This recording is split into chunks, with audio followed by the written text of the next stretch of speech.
You're late. Get on stage. The voice doesn't sound all that friendly. Weird.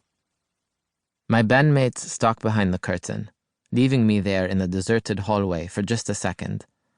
My nerves begin to spiral in the pit of my stomach, and I reach out to her, because she's there. She's always there. Well, usually there. And she knows what I need. Joy, I say through our connection. We've been together since birth. I'm exactly 3 minutes older than her, and I had to wait for our chips to sync for those 3 minutes. Not that I can remember. Still, that's the longest I've been without her in my life.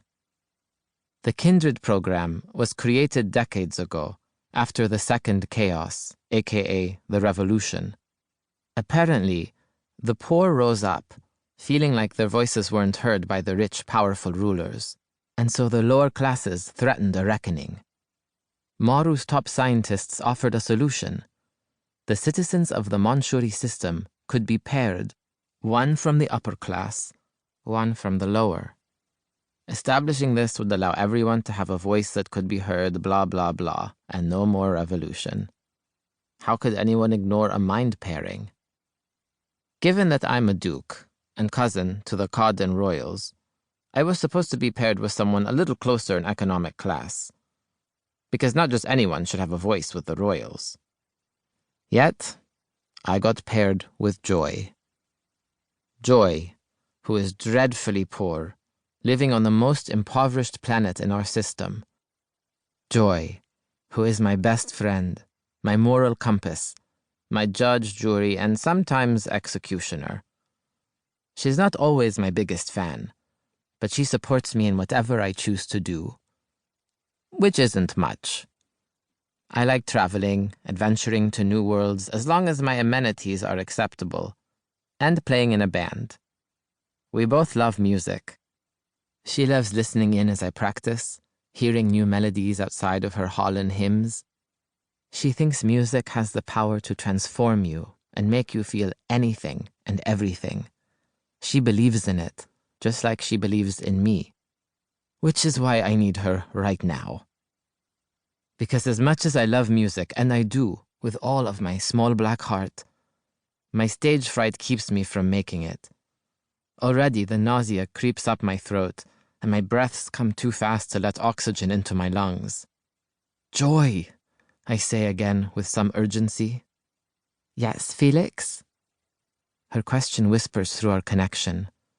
She's there inside my mind like a perfectly clear radio channel, the only one on my brain's frequency.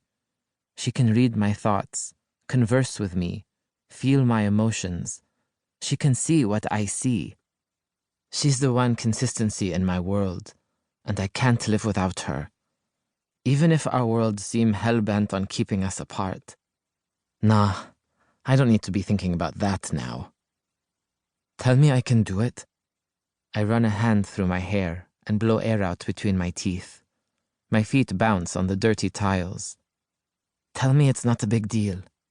Easy. You're the most talented person I know. You can do this. And I swear, if you make me sick again, Felix, I will murder you. I chuckle. It's not my fault you get sympathy pains. The stronger we accept the bond in our minds, the stronger the feelings, including negative ones. Pain, illness, anxiety, sadness, anger. It can be so intense in such bonds that if one kindred were to die, the other might follow shortly after. It occurs in maybe 1 in 1,000 pairings, but it happens. Until recently, I would have thought Joy and I would be one of those pairs. But she's been pulling away more and more. Go get on stage! They've been waiting hours for you in your beautiful voice.